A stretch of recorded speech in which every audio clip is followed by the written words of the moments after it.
if a lot of people can play poker for a living, why not chess? The threshold of being competitive to a point where you can make a living is actually super, super hard.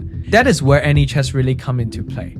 With like online tournaments and big prize pools, we can have a story where chess enthusiasts try to be good at the game and make a living out of the game. When there are more and more games like Pudgy Party gaining market share, I wouldn't see games not moving into that direction. The matter of when will it hurt enough for the big Web2 studios to make a move. When I do the biopsy, turns out to be a lymphoma, which is like a lymph cancer. And after this whole episode, I just rethink, right? Like, what's the priority in life? Like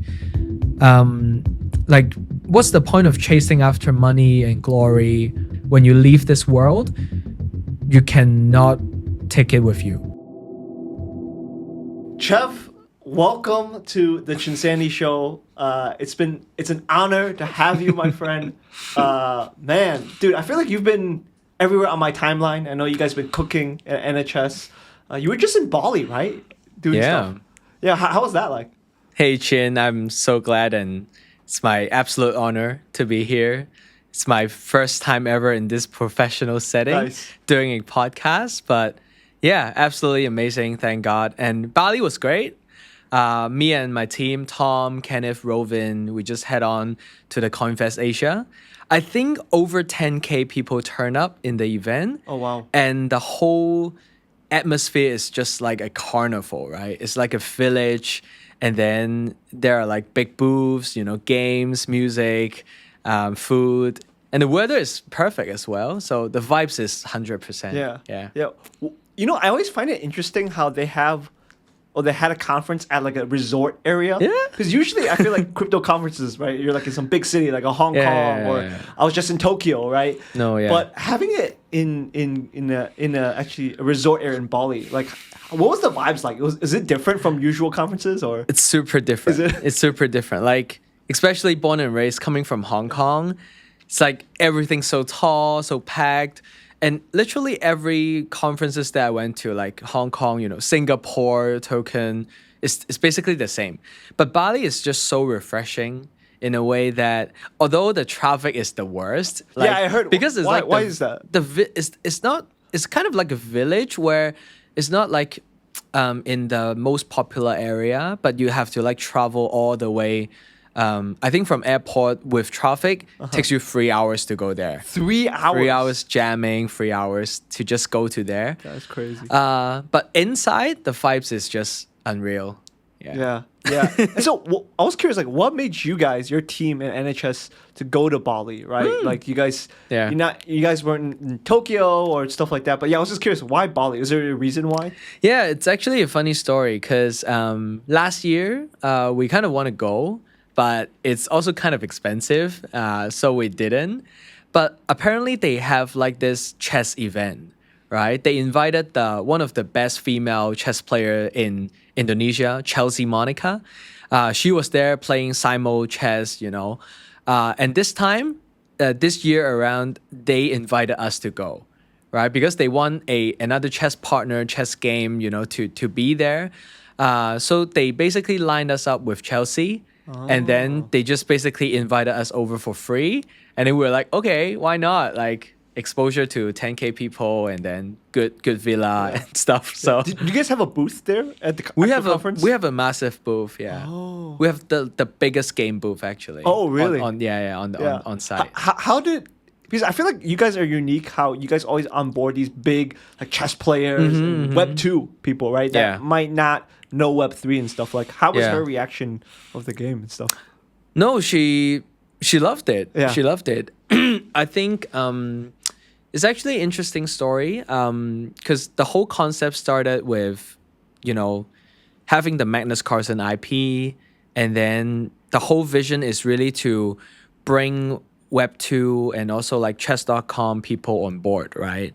And then like back in the days, the biggest worry is, okay, if we're adding magic to the game, wouldn't it like piss off a lot of people, right? Especially the grandmasters, the competitive people who just spent their life studying the opening, studying the patterns, right?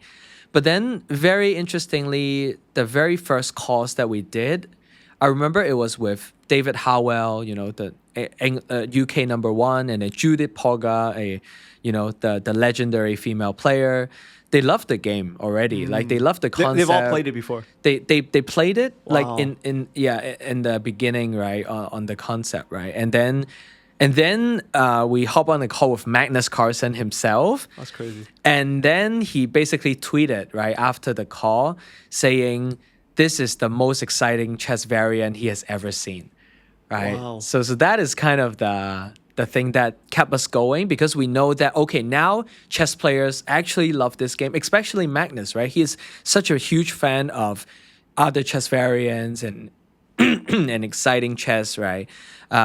Outside of classical chess, because he feel like it's not too watchable, like classical chess might get too boring for viewers, for streamers as well. So probably that's why he really liked the challenge and liked the magic aspect of the game. Yeah. You mentioned like variants of like different chess Yeah. games. Like what? Maybe I'm not as well versed in the other avenues or variants of chess. Like what else is out there? Like maybe in the Web2 sense. Of things. So actually on chess.com there are already a few like variants. One is called duck chess, for example. Like is addition to playing chess, you can place these ducks, like ducklings, which serve as like a blockade, right? So it's just something on top. Something called hand and brain chess. Basically, it's 2 versus 2. One player would name a piece, another player will move a piece, right? So that is actually pretty interesting in these years, where a pro player will match with a not too pro player. So even if the pro player say something like the correct move, the correct piece, but the not pro player may not move the right move, right? So that's actually pretty interesting. Like different forms of chess variants are out there, but we're glad, like Magnus said, like we are the most exciting chess variant that they ever seen. Yeah. So Do you ever get any pushback when he reveals that, hey, you guys are like on chain, have something to do with crypto, blockchain? Do you ever definitely. get pushback from like chess players or even the pros? And no, definitely. I think up till today, the most common chess community or just Web2 chess guys, they don't really like stuff that is on chain. Basically, they hear something around NFT or they hear something around crypto, they probably just don't do it at all. So that kind of brings us back to the question: how do we bring these people on board if their perception is so negative, right? So I think one is definitely the onboarding. We basically, in traditional Web2 sense, we don't even market ourselves as a Web3 game. We just market ourselves with like Chess 2.0, Chess with a drop of magic. So people basically just come in, they log in with their Google, Facebook, whatever. They start playing the game and they know nothing. They can know nothing about crypto or Web3 at all, but they can still enjoy the game first. And then going forward, when they dive deeper into the game, they can start getting rewards and stuff. And those would suddenly be on chain. And that would be the point where we try to educate them like, okay, this is something that you can actually sell. This is something that you can freely transfer as opposed to a Web2 game. Yeah, I think that's huge, right? Because I feel like I always say this on a lot of spaces. And I feel like I said that even last night, is that games, especially Web3 games, just need to be fun, like playable, easy for people outside of Web3 to play, right? Like recently, I don't know when this is going to be released, but like Pudgy Party, for example. Oh right? Boy. Yeah. It's similar to what you guys Amazing. are, right? You sign up with your email, right? And then you just play and you collect skins, like same with you guys. Exactly. Anichess. And those are on chain. Those are all on chain. Yeah. And people don't even know that you actually can sell those skins in the marketplace, right? No, and I was actually genuinely surprised because I was like, wait, like how did this work, right? Because I know it's an app store game, and then I know like Apple was not really a fan of, crypto and stuff. And then I was seeing posts like, selling that legendary skin for like $600, and I was like, ooh, wait, how did they do it, right? And then I was just drilling into the whole mythical games and mythical marketplace and all that, and just play through. I think 2 days ago I also tried to challenge myself in the dopamine rush, and then I think I was in the top 10. And then hopefully I can stay there. I think the deadline is like tonight. But I think I just hope I can get that skin because the game itself is just so fun. Yeah. Yeah. Maybe I'm just not as much of a gamer. It was kind of hard when I first played it. Dude, I was like dying. I was falling off the cliff and stuff. Like people were like, oh, let's join my party. I'm like, I gotta improve my skills first before. You haven't played Fall Guys before? I haven't. No. Oh, that's why. It's just like Fall Guys, huh? Yeah, basically just Fall Guys, but everything is Pudgies. So, but yeah, it's like so family friendly, and I do think the gaming, like especially Web3 gaming space, we kind of need to stop distinguishing games and Web3 games, because there's no point, right? Like if you're just marketing to the Web3 gamers, you're just gonna attract 90% of like farmers, right, and bots, right? But if you just start going in with a really fun game, be it, market to Web2 or Web3, people just enjoy the game first. Like, Pudgy Party is a really good example. Like, I can imagine players from all over the world, even families, right? Even kids, right? They can play the game. And then suddenly one day someone would educate them like, okay, look, you actually have the skin. You actually can sell it, right? And then once they go through that process, they will just be onboarded automatically to Web3. Yeah. Yeah. Especially the skins concept. Already the Fortnite generation people are already used to that, right? Exactly. And it's like, again, I feel like you said, the word crypto and stuff, NFTs, people just like get crazy. They think about the last cycle where it's just, exactly.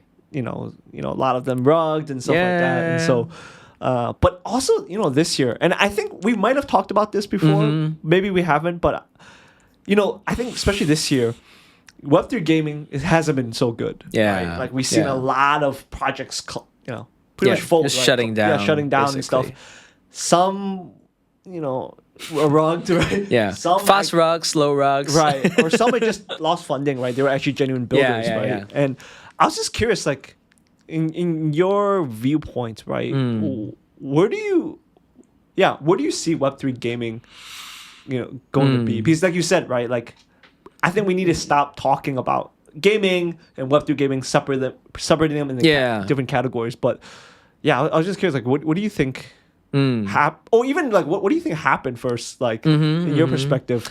And then No, I think so. Bit of my personal journey, actually, I got into the space pretty early, but that was around 2018. While I just basically have some ETH, right? The year that I got really deep into Web3 was starting to play Axie Infinity, right? And that was, I think, 20 or early 21. And then I just went through the whole hell of a journey, right? Setting up MetaMask, writing down your seed phrase, buying some super expensive Axies. How do you hear about Axie Infinity? Just some friend told me. Some DGen poker friends told me. Is this before you were in Web3 or? It's actually before. Yeah. Wow. And as a player and a gamer in Axie Infinity, that actually landed my job at Animoca Brands.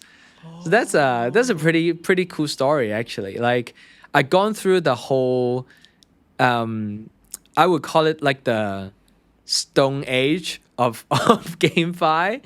Basically, the UX is as worse as it can be for a gamer, right? You just can't imagine, right? For a non-degen to go through all the hassle just to enjoy a game, which, like, I wouldn't say it's like super fun. Like, people are just mainly playing it for the SLP rewards and stuff, right?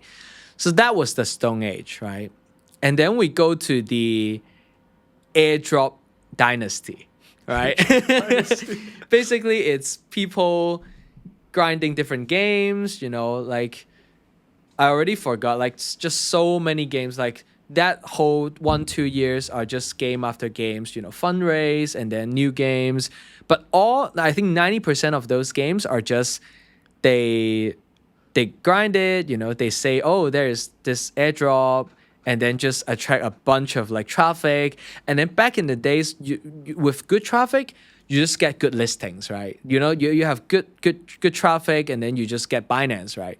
So that was kind of the airdrop era, where basically most of the Web3 gamers, or so-called, gamers or farmers, they're just hopping, game to another game and to another game. I think right now, where we're in, we're kind of in we already realized, right? We already realized the pitfalls, right? We already know that these methods or this way of like doing Web3 gaming doesn't really work, right? So I think builders these days, one, they made the UX super easy, right? They target masses, like Pudgy Party, for example, just hitting home runs, right? Like I think 5 out of 5 on App Store, and then over 500 reviews already in 2 days' time. And I think ranking number 1 on races category as well. So that's just a fun game, right? Like 1 is definitely the super easy onboarding, targeting both Web 2, Web 3, just people who enjoy games, right? 2, it's you have a very good distribution idea already. Like a game like Pudgy Party is definitely the best on App Store, right? And Google Play. There's just no other platform for that game if you want to hit the casual gamers, right?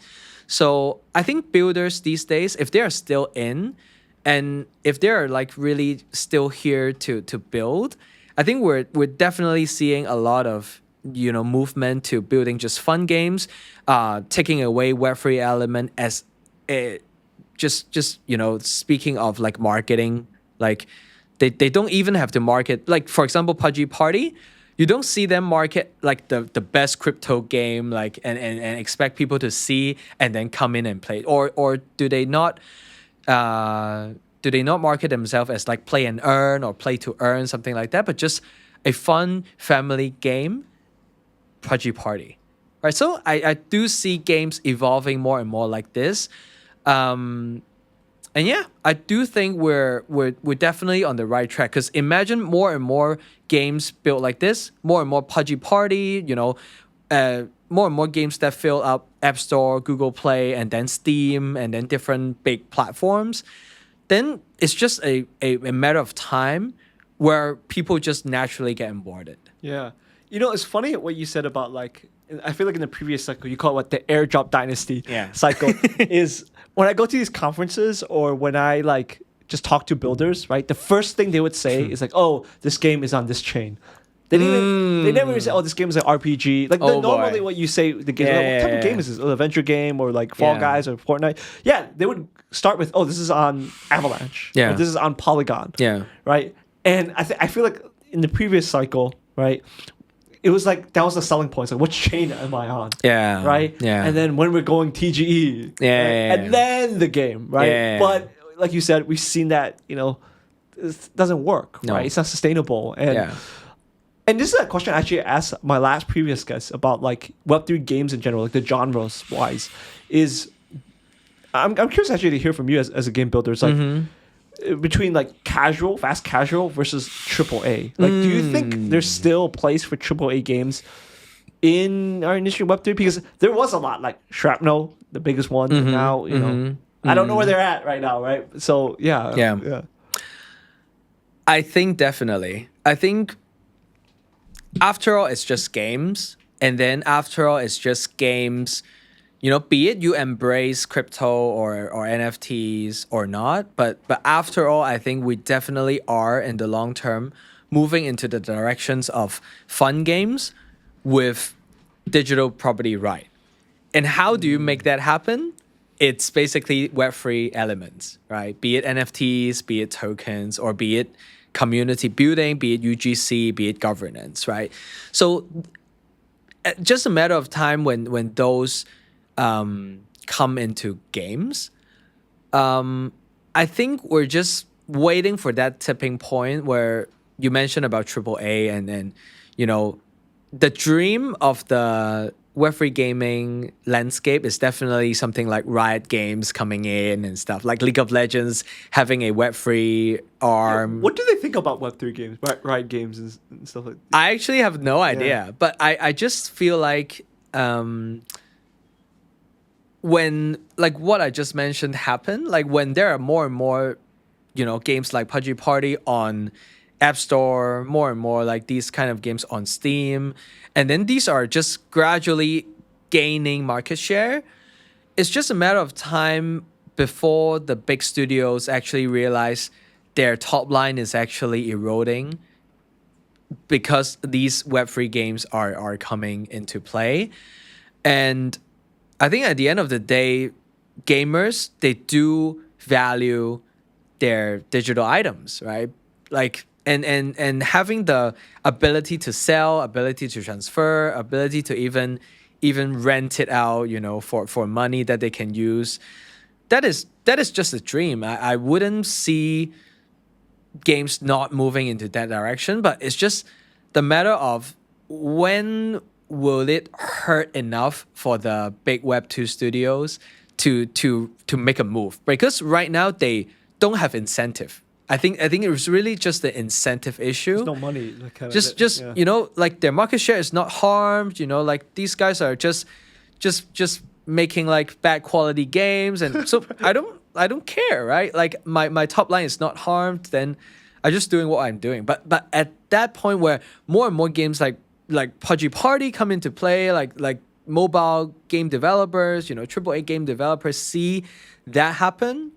Like then suddenly or even like more and more games go to like Gamescom and all those, then they will have to realize, right? When they think about their next 3-year growth strategy, 5-year growth strategy, it's just a matter of time when they start strategizing. Okay, do we want to at least try something or experiment something into this direction? Yeah. In your opinion, right? I asked this my last guess, right? But GTA 6. Oh, do you think it's gonna be crypto or not crypto or?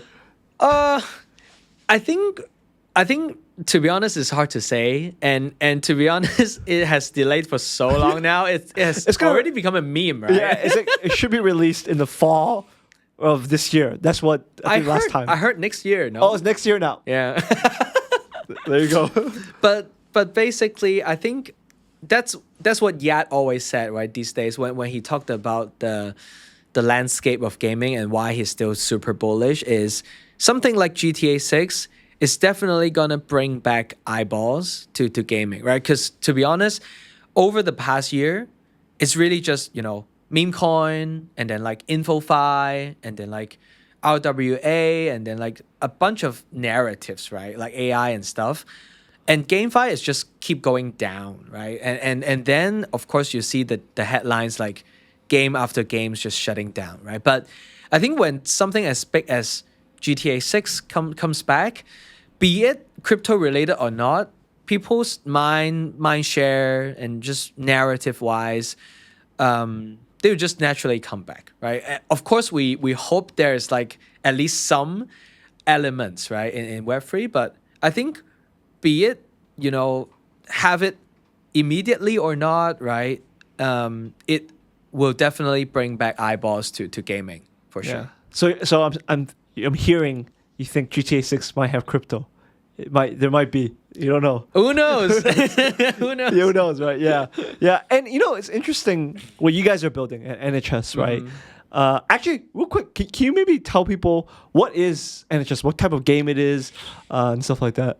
Yeah, so definitely. I want to start with the current landscape of like chess, right? Basically, the history of chess. It has been a game, basically the oldest game in history, right? Over 1,500 years old. Where did it start?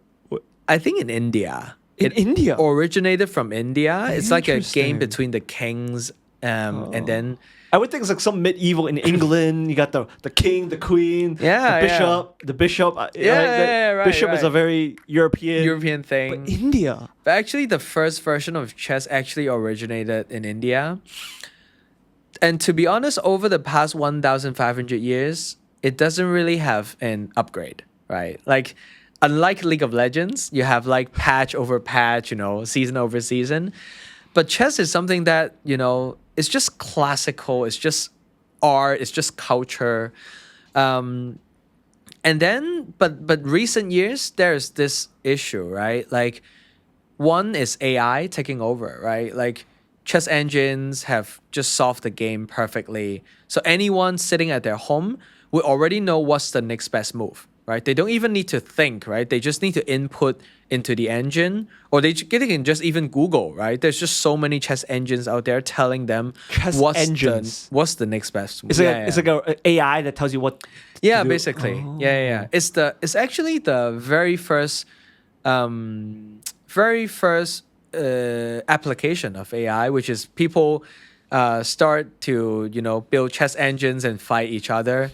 I think lately we also see like Elon Musk and try to build that.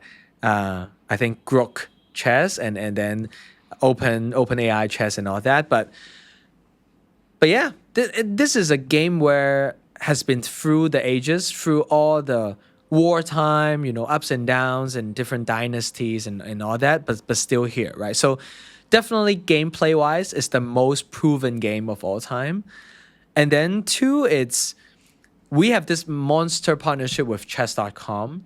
So we're thinking and brainstorming, okay, what can we actually build with them, right? Given the 200 million of user base that they have, right? So then we have the idea, like, one, why don't we try to solve the cheating issue with chess, right? Because with classical chess, you can't really have big online tournaments, right? Imagine you have online poker tournaments, like $1 million prize pool in the chess context.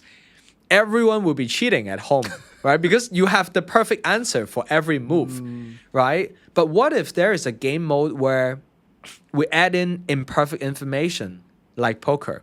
In poker, you can't see the whole cards, right? You're dealt 2 cards, you don't see, and you need some kind of guesses. You need to play a lot of bluffs, mental games, and so on. What if we also have that in chess, right? So we have this idea of some spells mechanics. And what is interesting is I personally was inspired by the Harry Potter scene. That is when I got into chess when I was 6. Right, so I always fantasize like, okay, what if chess, but with some magic, right? And I also love to play games like Teamfight Tactics and Hearthstone a lot, and I know a lot of mechanics actually are very well suitable for chess, right? So we start ideating, imagine you can use this spell that you can turn a piece invisible for 1 turn, or you can use this spell to just swap pieces, right? I can swap my rook with your rook, and it could be some super interesting positional play, right? So there is the very first idea of any chess. Basically, chess with a drop of magic, right? Then we just took this idea to the grandmasters and different levels of players and see how do they feel about the game. And once we have kind of the green light to just go ahead, build this, then we start building spell after spell, and then just keep testing it with the core community as well. We launched with the mini game, what we call the puzzle. So just like chess.com puzzles, but it's like a daily puzzle for Anichess, where you need to use a spell and move some pieces to solve the puzzle. And there's just one solution for every puzzle to just start validating the idea prior to building out the whole PvP game. And in the future, we will introduce something like tournaments, bigger prize pools, heads-up battles, and people can actually start buying in with crypto. And we don't really have to worry about cheating because, one, there's hidden information, right? And there will be more and more spells that have hidden information where even AI don't know where you move it, right? They can only do a best guess, but they can't guarantee that is the right play. And 2, we can introduce more and more spells every single season. So even if the AI did catch up with season 1, maybe we're already at season 3, right? So that can keep the game running and running So that's kind of the in a nutshell what Anichess is. Yeah. No. I like how you brought from the history from India. I had no idea it was from India. Yeah. That's crazy. To kind of how AI has pretty much predicted all the chess moves. Exactly. To what you guys are doing. Creating different elements of how to play chess using the spells, right? Yeah. And I'm actually wondering this, and I feel like I asked a lot of these gaming founders and creators this and builders is. If anyone has seen Anichess, right, it's just like any Web2 game, right? You play it, and it's not, and I feel like you could have spells, I guess, or create these elements in a Web2 sense game, right? What was even the thought of like bringing it on chain? Yeah, I mean, obviously you're in Animoca, everything's gonna be on chain Web3, Web3 gaming and stuff, but what? Why bring it on chain? Like, couldn't this work in a Web2 sense? Yeah, definitely. I think one is you mentioned, right? The whole mission, within Animoca Brands is to promote true digital property rights. So given we have a game like Anichess and we have the massive partnership with chess.com, we actually have a really good opportunity to just attract many players in the sense where imagine chessboards, chess pieces, backgrounds, and all that. Especially we have the magical element in game and the lore and the entire thing. Imagine all those are like NFTs, right? And imagine like if we're just building it in a Web2 sense, people still just gonna be collecting off-chain collectibles where they can't really sell, they can't really transfer freely, because at the end of the day, they are not owning what they pay for. But at Animoca and at Anichess, what's really important is we want to educate. Like, definitely one is we want to, like, through gaming, we want to bring masses on chain. We want to educate people all the good stuff about on-chain economy and usability and so on. But especially in a game point of view, we do believe that if players pay for something online, they should really own it. And by owning it, meaning that even if the game collapsed, you should still have it, right? Or even, like nowadays in Web2, if someone in the, let's say League of Legends, right? If I buy a skin and someone within Riot Games have beef with you, he can just take away your skin, right? Oh, really? Like because it's just a. So if you had an argument with someone working at Riot Games, they can take exactly because it's skin. it's not on chain, because it's just a back end database thing, and then if they want to mess with you. Anyone have access to the database, could just erase your sword, erase your skin, whatever. But if it is an NFT, unless they have your seed phrase, nobody can take that away from you. So if we are building this game with a lot of skins, a lot of interesting, like limited edition Magnus Carlsen chess pieces, almost an art, right? Like, if we're building that kind of thing and people paying a hefty amount of money for that because they believe in like digital collectibles, definitely we want them to have the true ownership of that skin or that collectible, because we can't risk a point where, if the server is compromised, or if the database is compromised, or if internally someone just went rogue, right? We can't let this happen when they just erase every valuable asset on the back end, right? So NFTs and on-chain definitely solves this problem. I think that's number one, right? Like, why NFT is really important in the sense of digital collectible. But second is, I mentioned around like tournaments and online tournaments and buy-ins. Previous 4 or 5 years, I was actually playing poker semi-pro. And actually I got... didn't know that. Yeah. Semi-pro. Semi-pro. Oh, I was at one point top 100 player in Hong Kong. Okay. Poker all-time money list. I think right now I was already back to around 130, 140 because I have stopped, since my cancer last year. Maybe we can talk a bit more, but basically, back to the story. I was always wondering if a lot of people can play poker for a living, why not chess, right? And I do have the answer. So people because don't. They can't play. Because if you're just playing ordinary chess, you need to get super super good. We're talking about in all of the chess tournaments worldwide for a meaningful prize pool. We're always talking about the top 20 or top 50 players in the world. How much is their prize and there are like 600 million of chess players in the world. But you're just talking about like tournaments after tournaments is always the same grandmasters. So the threshold of being competitive to a point where you can make a living is actually super, super hard. But unless there is something like, online poker tournament where, you can now sitting at home and then you can have a shot at the $1 million prize pool. And the only way that you can do that is you have a way to tackle cheating and tackle people using AI and engines to solve the game.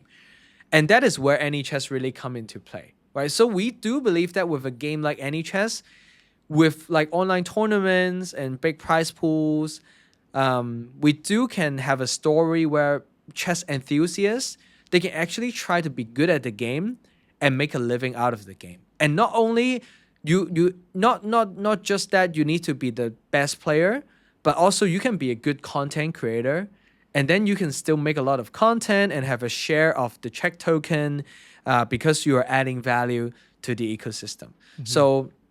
So that is why, I think, one is definitely the digital collectible NFT point of view.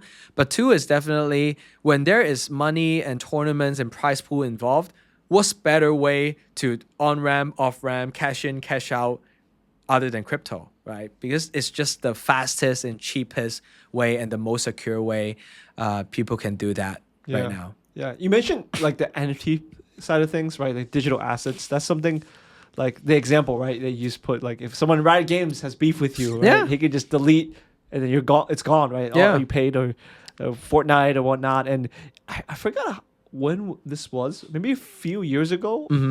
Call of Duty, they closed down one of their Warzone servers. Or whatnot. Again.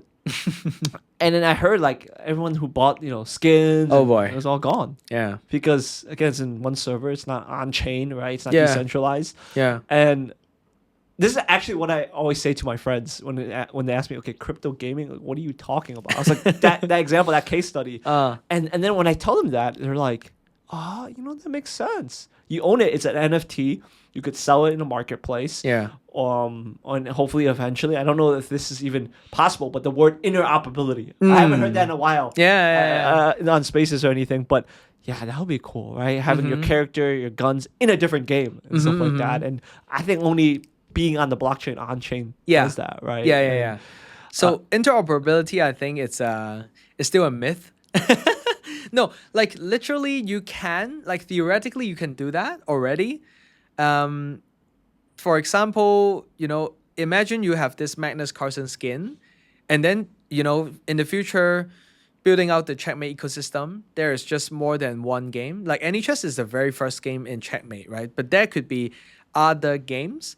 So basically the team, just vibe coded a game called King's Gambit, for example, which is like a king survival game. You don't need to be good at chess, but you just need to kind of wander around, you have to keep your king safe, and then it's like kind of like zombie attack, where we showcased the game in Bali and people loved it, and because they can queue up and they can win merch and stuff. But as we are building out the checkmate ecosystem, and as there are more and more games within the ecosystem, we can definitely program something like, okay, if you have the Magnus Carlsen skin, in game A, you have this perk. In game B, you have this boost. In game C, you have this cool visual, right? That way, interoperability can actually happen, because when we think about like token, you know, I'm not a really big fan of like a single game token. Because if you are just building a whole token infrastructure and use case only for one game, you're not realizing the scale, right? And it's also kind of capped the valuation and the potential of this token. But a token is actually the most interoperable thing, right? Like one token, you can trade it on 100 exchanges, right? For example. And one token, you can potentially use it in so many different games, right? So why don't we build a token that is power the whole ecosystem, right? So actually, people know us as Anichess, but we're just building something much bigger with Checkmate ecosystem, where Anichess is the very first game, and more games are coming, be it the team is building it, or in the future, we're going to empower the community to build it, right? Look, through vibe coding these days, building mini games or building like some high quality games is relatively easy. And what if a case or a scenario where we have a platform allowing people to submit and publish their own game, almost like Steam, right? But every season, people who stake the token can actually vote on what is the favorite game and why, and you know, the most popular game or the most voted game actually wins that season and then gets a bunch of check token to power the economy, right? That is the way that, you know, we are not only relying on the team's resources anymore. We're just gathering all power from the community and really build a game ecosystem across the community and across the gamers, right? So there could be 10 games, you know, and there could be, over the years, there could be hundreds of games all using the same token. So that is the kind of the growth story and the flywheel. So creating like like you said, like checkmate ecosystem. Yeah. Being, I guess, Anichess being the first type of Exactly. game. But in the future, once you guys release the token, kind of powers this whole ecosystem. and stuff like that. Exactly. Yeah, that's pretty cool. You know, also you mentioned NFTs, right? You guys recently just launched your NFT. Oh, yeah.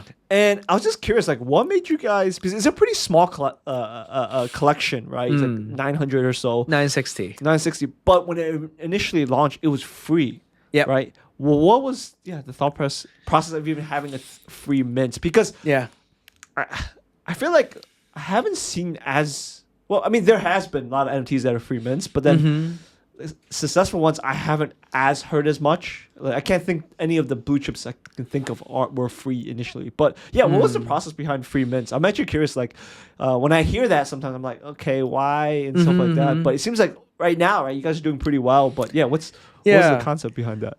I was actually a massive fan of free mint because one, from a community standpoint, you are just rewarding your OGs, right? For example, in our collection, 80% of the whitelists are given to players who played the game for over 1 year, right? So we look at data, we make sure we're dropping to the real holders and real players. So of you the guys game. launched the game before Yes, like, the NFTs yes. for a whole year before even Actually 1.5. Wow. 1.5 years. So I think that is actually, like, to me, I think that is the right sequence, right? Because think about if you just launch an NFT right from the get-go, who are you attracting, right? You're just attracting Farmers. a bunch of farmers coming in or a bunch of speculators coming in thinking to make a quick flip or, you know, 2 free X and they're out, right? But whereas you just launch the game first, you look at the data, you make sure these are the guys who are really love the game, who really played the game a lot, who are creating content without paying them. Like, these are the guys that, you know, you have to reward them, right? And so with 1 to 1.5 years down the line, we launched the Anichess Eternals collection. And I think the most powerful point is really to look at data and drop to the right people. So then if we're dropping to 80% of the diamond hands, then you can tell why we're still holding at around 0.3 ETH floor, which is around 1.4K. That's from, crazy. From a thin free air. mint. From thin air. That's crazy. So because already we know, like, 80%, of the NFTs are going to the diamond hands, right? So even if we do partners, we do some, whitelist giveaways to just do some marketing, but the bulk of the people are just gonna hold because they realize the value. They know in the future this is the roadmap, what they're looking for, and what is the perks and what is the the upside of holding. So definitely one, it's around giving back to the community instead of trying to drain from the community from the get-go. Because like what I've said, right? Like dropping to the right people is actually super important. If you make an NFT sell right from the get-go, definitely you're not. I'm pretty sure 90% of those are not gonna stay after 1 month, right? That's pretty like unfortunate fact, because like if you're just a new project, who would just there's just so many projects and so many like DeFi and so many things to do in this space. Like why would they come in and be a diamond hand unless they spend time in the community, unless they build meaningful friendship in the community? They're just gonna flip. Exactly. Like you said, yeah. Right. So I think the other point around being a free mint is actually a pretty genius idea. We're working with like APC people, Abhi, Chev, AP Collective. AP Collective. Yeah. Okay. And then it's kind of there. I think it's a really genius idea. Like imagine we do like 0.05 mint price, right? Like just try to monetize a bit and stuff. But then what this does is you set a floor basically. If the mint price is 0.05, and then people would be like, okay, like 3x is pretty good, right? Like 4x is pretty good, right? And then you suddenly have a invisible like cell or a ceiling at around 2-3x, right? But imagine you're a free mint, you don't really have that. Because people would, because it's free, there's no 2x of free. There's no 3x of free because 0 times 3 is 0, right? so that is something like just out of the box thinking. Like if you're doing a free mint and if a lot of the supply is dropping to the diamond hands, then and you have a really thin floor, small collection, right? Then the floor is lava and the sky is the limit, right? So that is kind of a very, very interesting psychology thing behind the free mint, which is one, you can use this to really reward your community, and two, it's really you don't cap yourself in a way. Like even if you do like 0.001, 10x is so good, right? 10x, a lot of people would just exit. But if it's a free mint, people can just really guess, right? People can just really like look at how bullish they are, and the floor just goes from there. Yeah. So what do you say to like, because it makes sense, the concept, right? But then I feel like a lot of projects I've helped run spaces for, right, where their concepts like we need to mint first an NFT or token because we need the funds to even create something. Like, how can games, I guess, because I feel like a lot of them have to out of necessity. Yeah. Like tokens, like they have to go TG or they have to mint for the money. Like, how can like, I guess, how can they have the funds even to, like 1.5 years is a lot to not, for a lot of people, but it makes sense, right? For a lot of people to not launch a token or not launch an NFT project. Like how, as a gaming builder, how could games do that? Yeah. I think there are different type of game studios out there, right? Definitely you can be a one man studio. You can be like a bunch of, 3-4 guys studio. You can be like a 30 AAA studio, right? I think for the AAA it's relatively easy. You can raise a lot of funding, and that funding can give you a runway for like 3-4 years, right? Depending on how AAA you want to be. And then I think this question is mainly targeting those smaller guys, and especially like maybe even like solo entrepreneurs who are really like indie developers and they are just so passionate in one concept. They want to bring it, to life, but they also need funding to keep them afloat, right? So I think especially these days with AI and vibe coding, like literally what the team has been doing at Anichess the previous 2 months is we have been embracing AI so much. Like not only helping us with the productivity side of things, the whole like checkmate ecosystem, the whole building game after game after game kind of concept, and the whole empowering the community to also build game for you concept really come from the fact that people, even they don't know how to code, now they can build games, right? So I think one, if you're like a very passionate gamer and you have like this cool concept, I do welcome, I think checkmate, ecosystem will be a really good platform for you to begin in the future, because there you have the opportunity to get the eyeballs from a lot of people. And then building with AI, the second point, is relatively cheap, right? You don't even need to know how to code, but you can build with AI. And then a lot of free models out there, free trials. You don't even have $1 of upfront costs, and you can already start building game after game. And then with a game, with a platform like Checkmate, or what we call Vibe Check, you have a shot to be selected. If the community loves you, and if the game is really fun, and people really vouch for it, right? Then you suddenly have your funding, right? So I stand by my kind of viewpoint where unless your NFT is really intrinsically valuable, like for example, you have a deal with Magnus Carlsen, and you guys are doing like a Magnus Carlsen chess pieces. And he's like, is he like the best like chess player? Yeah, right now? yeah, he's the GOAT. He's like Messi or Cristiano Ronaldo of chess. Wow. Yeah. Yeah. So unless you're doing that sort of NFT, right? I really don't see people just buying a random game NFT just because they have to.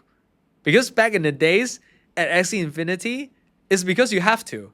You have to at least hold 3 Axies, which are NFTs, to even start the game. But I think it's really the other way around of the story. Like, you should definitely let people play first, get hooked first, and then you realize, okay, now if I play this much, if I climb this much, I can earn this, right? Or after, a few period of time where the game already identify your diamond hands, your real community, that's really the time where you want to launch your NFT to increase the sense of belonging of your community, and you really reward them in a way that they can, okay, they spend like a few months now it's a good time for them. If they want to exit, they can.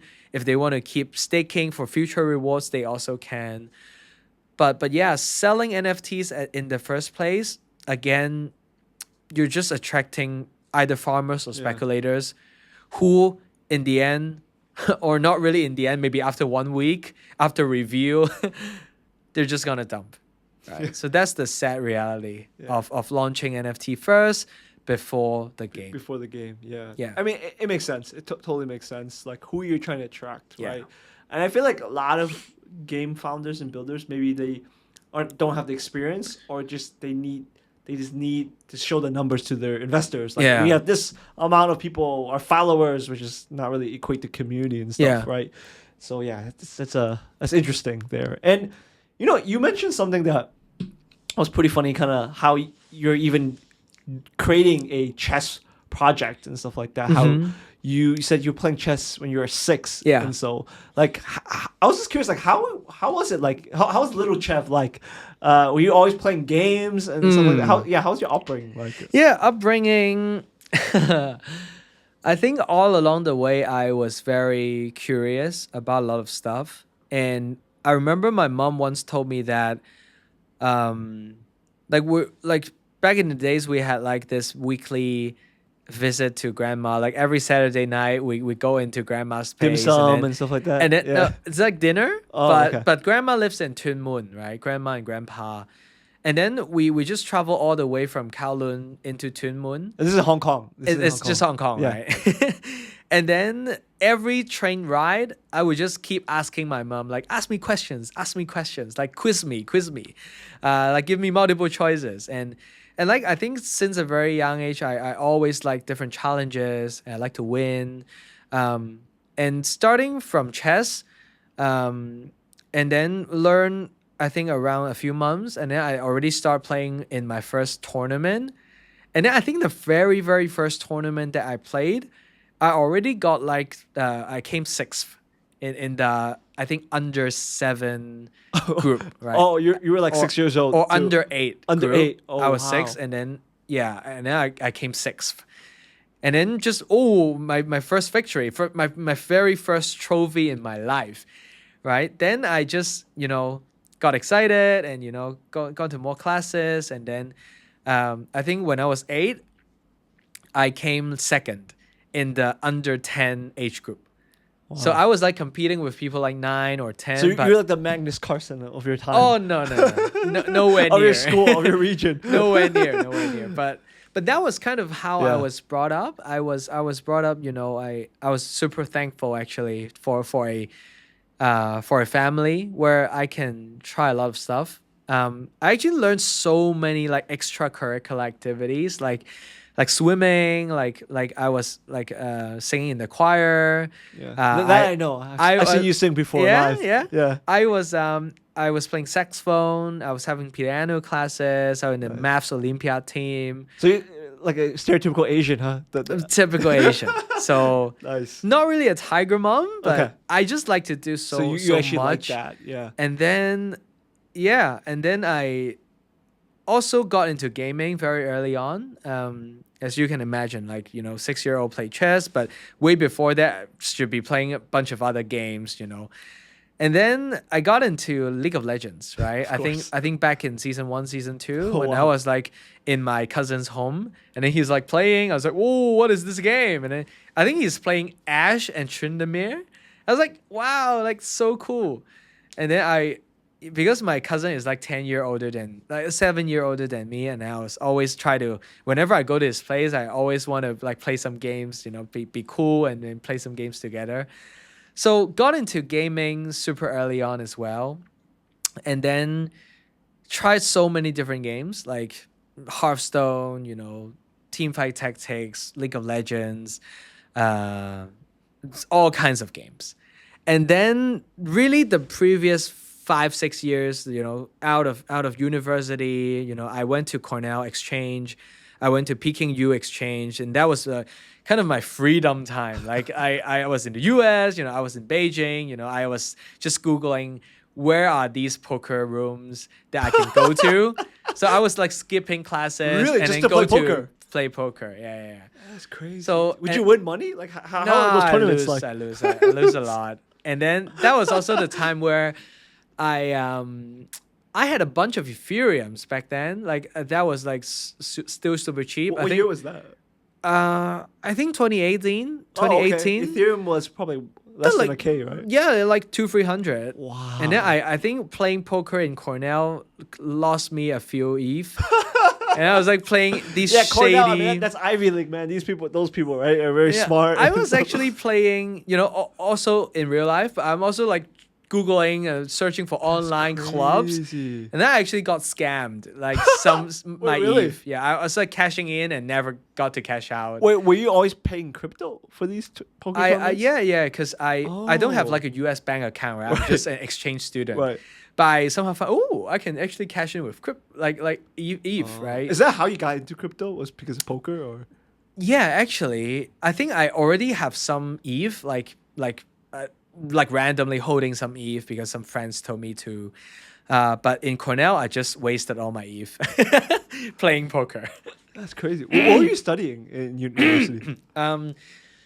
I was just studying economics, like finance and like global business. And then just right out of college, I hop into management consulting because my upbringing is just strategy, right? So, games is strategy, playing poker is definitely strategy, playing chess is strategy, and doing like case competitions in university also strategy.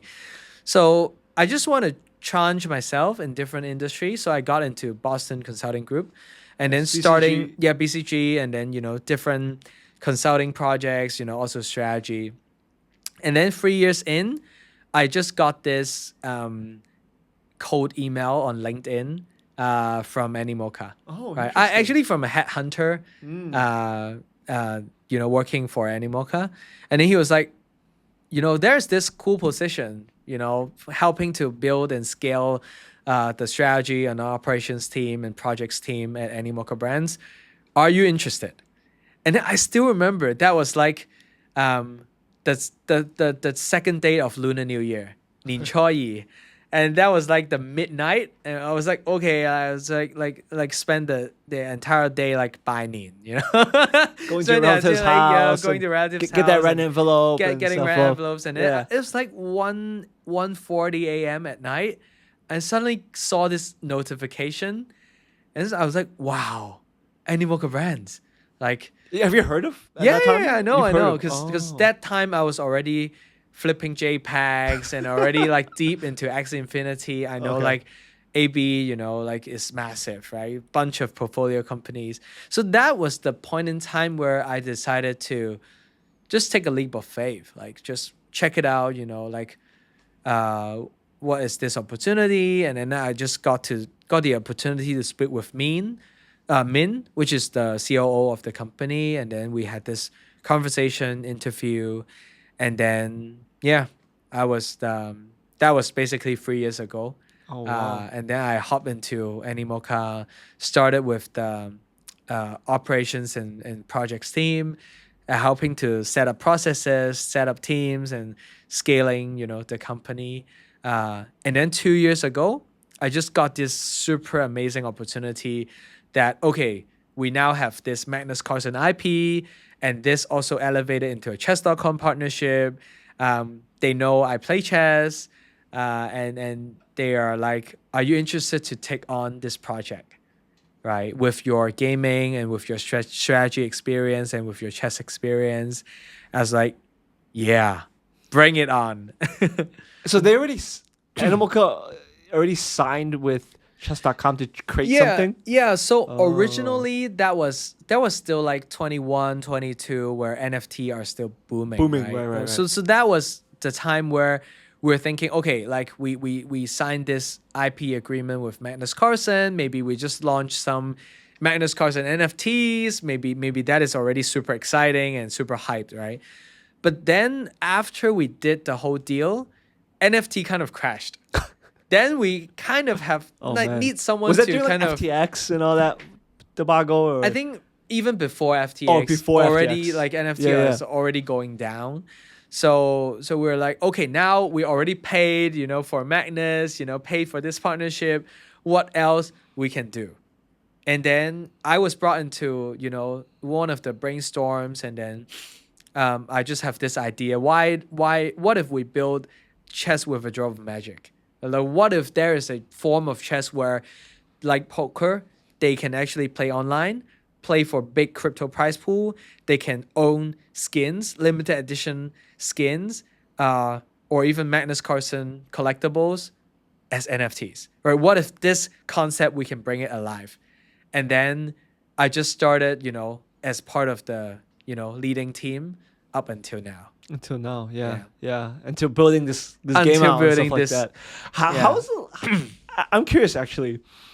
How's the difference between the cultures working at like a big consulting BCG to Animoca, because to Web3, right? Yeah. Because I have a little bit of a consulting background. It's not because I wanted to work at consulting. It was so my background is in Web2 marketing, right? Yeah. And so I was working for this small like digital ad firm, ad tech they call it, and we got acquired by Accenture. I remember like going from like this like millennial. At that time, millennials still hip. Now it's the Gen Zs and all that. But back in those days, millennials, we were the hip ones. And then we go from like hip, unlimited PTO, wear whatever, to the like corporate office, in boomer style. Like, yeah, I was just curious, like, how was that? Like the BC working at like consulting like BCG and then working Web3. And No, I think actually BCG was kind of cool. Was actually super cool Oh, experience interesting. because that was like fresh out of college, and then there's like different big corporates and big names that you. I still remember like second week into the project, I was already speaking with some CEO of like listed company, and that exposure is just unreal, right? Like as a fresh grad, you never have that Yeah, that's true. opportunity. That's true. Like You even make, if you you're make a lot of in- decks and stuff. yeah, exactly, right? Like And that. then of course a lot of decks, a lot of meetings, a lot of ramping up, right, into different Chargeability, all that. Yeah, you know, Billability. billability, you know, all the Yeah. consulting. And then you get to travel a bit as Yeah, well. right. But yeah, I think with the BCG background really set me up as a problem solver and also a kind of a communicator. Like you at consulting, you actually need to balance a lot of stakeholder interests, right? You need to internally manage, you need to downward manage, upward manage, you need to manage all, external vendors and stuff, right? Taking those skills into building your own project is actually super, super important because now we're working with developers, engineers, artists, investors. You downward manage, you upward manage, you do podcasts. You have to build your brand on Twitter, on X, right? You need to, do all kinds of stuff, right? With all kinds of people, right? So that, I think, interpersonal skills and how do you manage a team and how do you, on one hand, you need to push for timelines, but on the other hand, you also need to juggle between priorities. Like that is really the part of the skill set really comes from being in a consultant environment and juggling between projects after projects.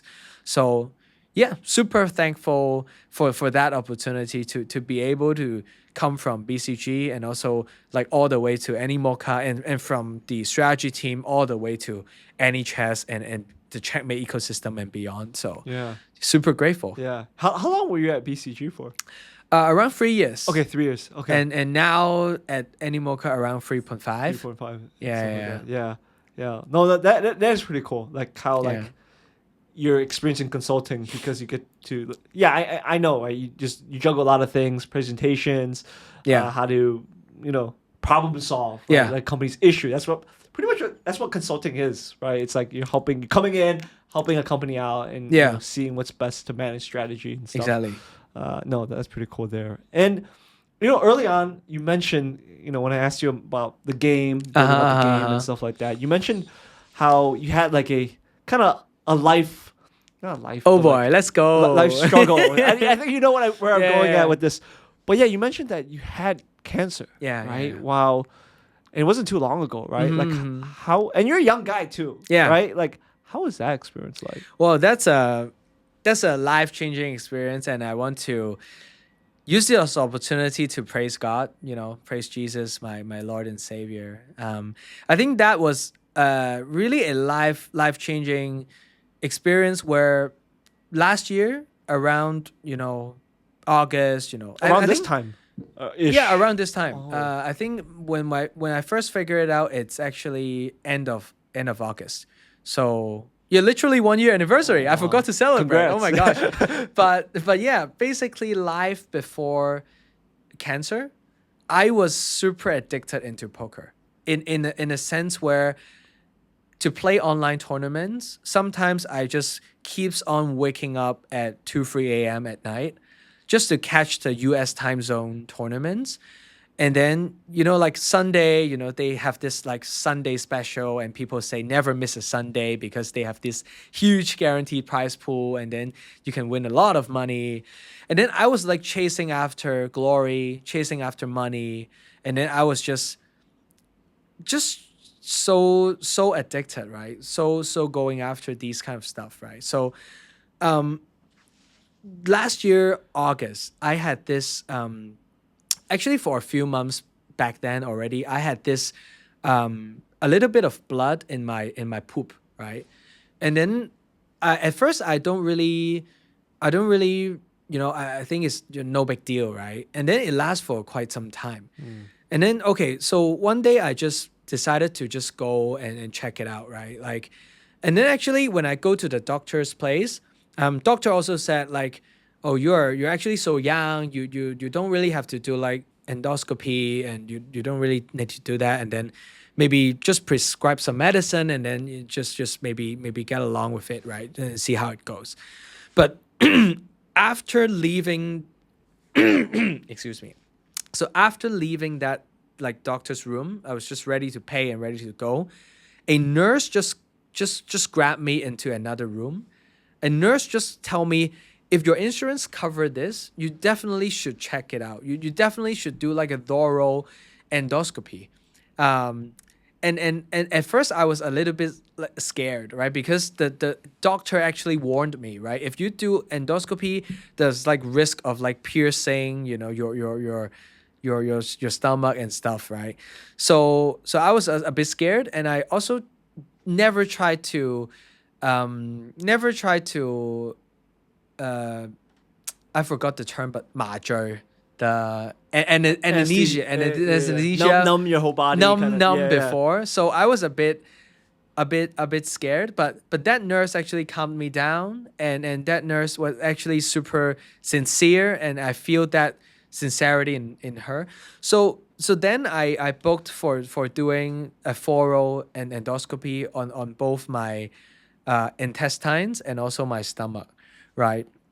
So turns out the blood in the excrete, it's just like pimple thing, like the hemorrhoids, right? So, but just because I did the whole thorough endoscopy, when I do the biopsy, right, of the cells in the stomach, right, then it turns out to be a super early stage of a lymphoma, which is like a lymph cancer on the stomach, right? But that was a time where I was just super thankful. Like I heard this, and immediately, because thank God I was in church, I was following Jesus for the past 5-6 years, so I know this is definitely God's grace, right? For me to be able to discover that super early, because there's just no symptoms at all. Like the only symptoms would be maybe after a meal you have some burps, right? And that's it, right? You like a lot of people have like little burps and here and there, right? But so there's just no way that I could figure that out so early. Only way is to do that thorough biopsy. Yeah. So that is like, I was like, hallelujah, praise God. And I was like, let's treat this, right? Because God, you let me figure this out so early. Let's try to treat this, and let's not worry and all that. So that was late August, right? And it's early September that I figured this whole thing out and confirmed to be lymphoma. And then just do a bunch of checkups, and then the whole November was a treatment, right? So I have this targeted therapy where it's not chemo. It's not even chemo, because I was super early, so I don't have to go through chemo. I don't have to go through like electric, like cure, but it's just a treatment where the medicine just come into the body, and I just need to go back to the hospital 1 day per week for 4 weeks. Wow. Right? So there was also like risk involved, right? The doctor also warned me of, okay, if you undergo this treatment, you may be, losing some hair, and then you may be like having like rashes and stuff.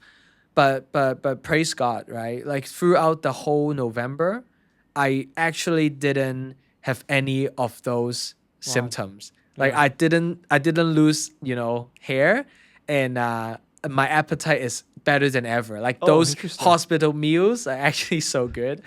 so that was like so grateful. And then after November, like thank you to my mom for like taking care of me, because that period of time is where my immunity is just very, very low, right? Because of the medicine, I need to wear masks, you know, I need to stay home basically. Were you So- working that time? Like, what were you? No, I was Medical staying leave. home. Yeah. No, I was staying home, so I'm working because I'm home, right? Like, what okay. else that I can do, Dude, right? right. So I No more poker. no more poker, and then I was like, you know, just keep working Yeah, basically, wow. keep building, and just So you make were su- building Anichess while while having cancer. cancer. Wow. Yeah, and I didn't stop, and I just have to make sure I have enough rest, be disciplined with my time, because it's not like I can sleep 24 hours a day anyways. Like I need to do something, right? So a big perk of working with Anichess and Animoca is that, you know, I can work anywhere. So basically, yeah, and the you know, the hallelujah point is in February time, when I go back to the doctor, do the endoscopy again, I am 100% cancer free.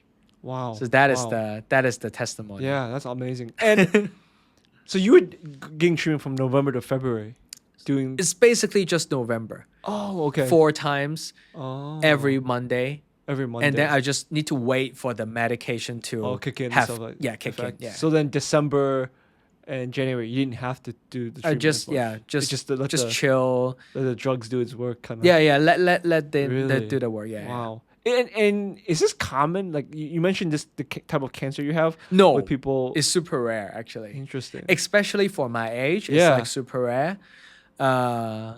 But yeah, That's crazy. praise Jesus. Yeah, yeah. No, that's crazy. That's crazy. Like it's crazy how like while you have cancer, getting treatment, you're like still building. Right? Yeah.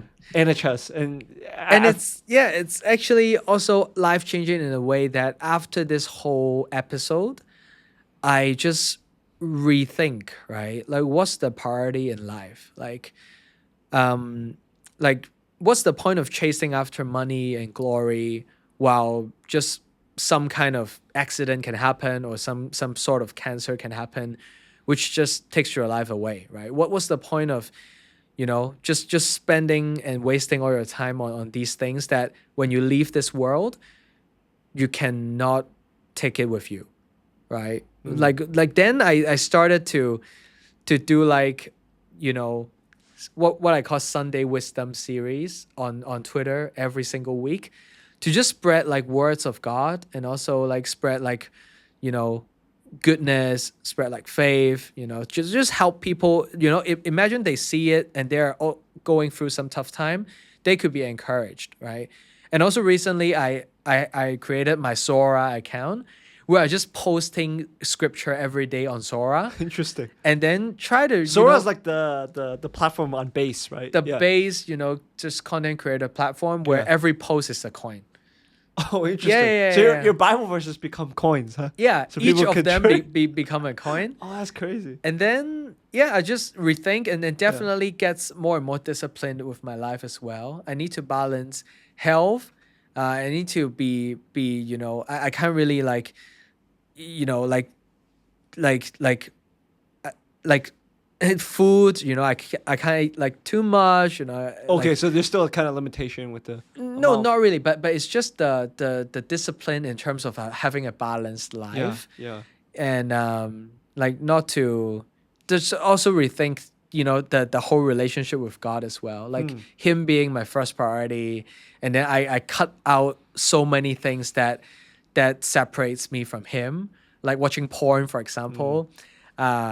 Haven't watched for so long now, and then just cutting things out gradually from my life, and then just get, you know, closer and closer to him, because I feel like the purpose of life, it's like spreading his word and also spreading my own unique experience that he planned for me, and then shine wherever you are, right? It's not like I have to become a priest or something, but wherever we are, like in Web3, we can be his light, and we can share these positivity, and especially for people who haven't met Jesus before or haven't hear the word before, but going through like super tough times, like family leaving, or like having serious illness like cancer, losing the job, like so many different things on this world can just make a person so devastated. But not if you have Jesus in your life, where he's your rock, he's your, he's your tower, and he's your shelter, and your help wherever the situation is. Yeah, definitely. I know. Off camera, we've been talking a little bit about faith and stuff. Yeah. And I remember you mentioned something to me where, even now at Animoca, at Anichess, right? You like would pray for people, even meetings, and that's so like. Do you feel like because of that experience, right? Yeah, definitely. Of cancer made you more like, I don't know, I don't really care. Like, I'm just gonna do it, kind of thing. Yeah. No, definitely. I think there's literally one scripture that I forgot which one, but literally in Bible study group, I think yesterday, that we talked about you do things to please God, not please people, right? Like if I pray for this colleague, I'm pleasing God, I do it, right? Yeah. If hopping onto spaces, I praise God, I please Him, I do it. Like a fun story is, even in my Bali panel, like my when I start picking up the mic, I told people about having cancer last year and God just saved my life. Just praise before I do anything. I do it, right? So I think, like, speaking about the purpose of life a bit as well, like if I see a people in need, and then I can somehow help pray and help comfort him or her, I please God, I do it, right? So I don't really care like how people feel or how people might see, but if I still have time and if I see a need there, okay, he seems sad about something. Let's try to listen to him and try to pray for him. Or he is hurt or he's injured, right? Let's try to pray for him, right? So yeah, that is how I'm gonna live my life, like, and I thank you God for just bringing me through this incident, and making me realize that life is much more than just climbing the social ladder and try to please people and try to make a lot of money. Yeah. I feel like, especially in our industry in Web3, where it's all about financial incentives. What's the next 10x, 100x kind of thing. I think life things like you surviving cancer, or just other incidents, I think paints perspective a lot of things for people, right? Yeah. And for you, for example, and I can see that, right, in what you're building, and it's pretty cool. It is really cool. Yeah. And that's one thing even in my content sometimes I'm like, sometimes maybe I should post something more motivational or something more definitely. like less. Buy this coin, get 10x. Oh boy, no. Because I feel like in crypto Twitter, right, it's always you see that already too much. Yeah, already too much, right? Too saturated with that. Yeah. But no, that's pretty cool. That's pretty. I didn't even know about Zora, that every post it becomes a coin. Yeah. And I'm sure you can. I'll send you the invite link. Yeah, is it invite only right now? No. Oh, okay. Everyone can. Can. I'll shoot you my link. Okay. And I'll buy your creator coin. A creator coin. Yeah. So basically, every creator, I think just basically 2 weeks back, they just launched this new feature called Creator Coin. Previously, it's just every post is a coin, but now like they launched this Creator Coin thing. And you probably saw like Jesse and also like even Brian Armstrong, they're like shilling this Balaji coin, which shot up to like 20 mil. So yeah, definitely if we are like content creators, posting content and get a bunch of, you're showcasing you keep adding value and you keep posting content. Definitely a way to, get rewarded as well as a content creator. By coining your posts, posting on Zora, and then just people will naturally buy your creator coin, I think. Yeah. No, definitely gotta check it out. Yeah. Going back to, I know closing out a bit, but going back to Anichess, right? So I know even in the elevator getting here, you told me some alpha. I don't want to boy. reveal it. Yeah. But what's next for Anichess? I know the token is Yeah. coming anytime soon. I know you guys been posting about it. Yeah. Well, what's next for Anichess? So dropping a few alphas here. September is a massive month. We are cooking. So the game is going on to abstract. So you know we're Okay. integrating the Is that abstract. the first time people have been hearing it, or Not the no? first Okay, time. okay. I thought we're gonna get some alpha. But on like Chinsanity podcast, it has the most reach, right? So Nice. so Abstract, okay. definitely, we're heading over to abstract. We're having this, at Animoca Brands, we have this strategic partnership with Pudgy Penguins. We're super close with Luca. And then, he played Magnus, right? Because he fall in love with the game. Yeah. And then he was just keep trying to get us onto abstract. And then definitely we want to do it, right? Because, we have this partnership with Pudgy Penguins, and then we're also going onto abstract. So just feel like this is the perfect pre-TGE hype that one can build and one can ask for, right? So definitely the game is moving over to abstract. Would it be before TGE? Before TGE. Oh, yeah. wow. It's Okay. happening this month, basically. Wow. So people can log in with their abstract global wallet, they can play games, grind some points. And with those points, they can also play this little mini game called the Pengu board, where they can basically use some points to do like scratch card things. Kind of like gacha. Kind of like gacha, right? Ah. So they can kind of play and earn in a way that they can experience the game for free. They can earn some points, and the better they get, the more points they get. And then the more points they get to play more gacha, basically. And then if they are not a chess player themselves, they can also use Pengu token to buy those points, and then to get more Pengu tokens as rewards, basically. So that is the whole. And also one more thing is the whole game, the skins will be all Pudgy. So we call this Pudgy Takeover, which is the game lobby, everything Pudgy, in game, the background, the chess pieces, the chessboards, all custom Pudgy made. So we'll have this massive announcement and partnership with both Abstract and Pudgy. And then I think towards mid to late September, we have this Kaido Capital Launchpad. So we're raising a very small round on Kaido at a really low valuation. So just 2% tokens are going onto Kaido. And there will be, I think, a 10-day window where people can purchase or subscribe to the CHECK token on Kaido Launchpad. And then stepping into October, it's gonna get close to TGE. So we're cooking some cool event together with Moonbirds. We're also getting very close with Moonbirds guys. Okay, yeah. I actually met with Gary last week in Hong Kong, and then he actually gifted me a booster pack box box before it was actually public. Right, so I was like ripping packs before it's live. And because these are TCG. the TCG, cards? yeah, The yeah, Moonbird yeah. ones or the Pudgies? The Vibes TCG. Oh. So the Moonburst team right now is the Orange Cap Games. Yep. Spencer and and Gary basically. They just acquired Pudgy. No. They just acquired Moonbirds. Moonbirds, yeah. But at the same time, they are OG Pudgy holders. Yes. Right. So this freeway tie is super interesting. And we're also doing, gonna do some pretty cool event together with Moonburst team in Token in Singapore, but at the same time also planning something around Korea as well potentially. Yeah.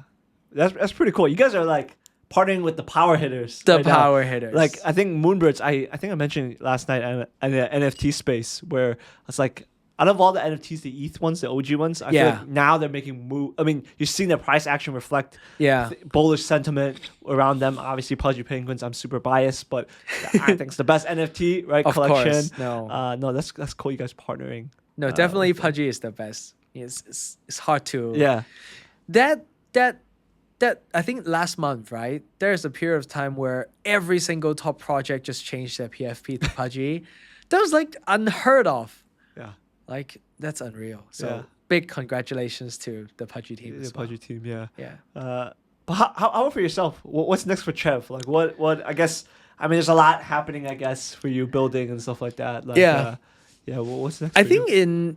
in reasonable future, I'm still gonna build out Anichess and the whole checkmate ecosystem because we're just super early, to be honest. Like Anichess is the very first game. We may already have like King's Gambit, launching alpha, and then but a lot of things yet to be built, right? So definitely will be with the team and trying to build out the whole checkmate ecosystem a bit more. I think bringing more games and doing more power head kind of partnerships, IP deals, and then definitely when the token is live, it's another ball game, right? You have a lot of live ops, you have a lot of different seasons to design. You guys announce what chain your token's gonna be on yet, or? So chain is gonna also be on abstract. Oh, But okay. it's gonna be bridged, to different chains, like maybe mainnet, base as well. So it's gonna be multi-chain for the token. But definitely for myself, like personally, I would definitely want to spend more time into learning vibe coding. Because seeing how King's Gambit came from just a concept to actually super addictive to play, I just want to build myself, like, because I don't come from a programming or coding kind of background, but I do think nowadays with AI, like to build some easy mini games and stuff, or even some really cool website or even animations and art, you don't need that at all. Like, so definitely want to polish my skills in terms of vibe coding and try to add more value to the whole checkmate ecosystem, seeing how, like, designing tokenomics and also looking at how the check token can power so many different games and seeing that flywheel comes into play. Yeah. That would be super exciting. Yeah. No, that's awesome. That's really cool. Well, Chev, it was really amazing just to have you here. Likewise. The Chinsanity show. Yeah, and I look forward to hanging out and seeing you and seeing good luck with everything. I think it's gonna be really cool. Yeah. I'm sure we're gonna do some stuff together as well. But yeah, Definitely. Appreciate it. Anichess. Woo! Yes, follow. Amazing.